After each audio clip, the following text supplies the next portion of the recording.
శుభోదయం. నా పేరు దేవాన్స్. నేను 3వ తరగతి చదువుతున్నాను. ఈరోజు విరామ చిహ్నాల గురించి చెప్పబోతున్నాను. మనం రాసేటప్పుడు, చదివేటప్పుడు ఎక్కడ ఆపాలో ఎక్కడ ఆగాలో చెప్పేవే విరామ చిహ్నాలు. బిందువు, దీనిని వాక్యం ముగిసింది అనే సందర్భంలో వాడుతారు. ఉదాహరణ, గోపి అన్నం తింటున్నాడు.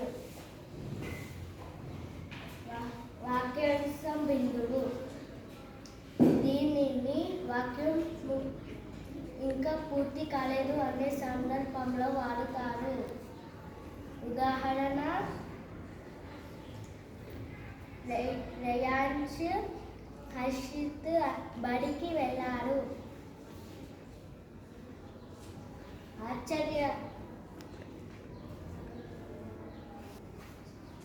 ప్రశ్నార్థకం, దీనిని మనము ఎవరినైనా ప్రశ్నించేటప్పుడు వాడుతారు.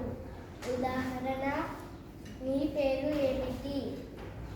ఆశ్చర్యార్థకం, దీనిని ఆశ్చర్యం కుల్పే సందర్భంలో వాడుతారు. అబ్బో, హైదరాబాద్ ఎంత పెద్దదో. ధన్యవాదాలు.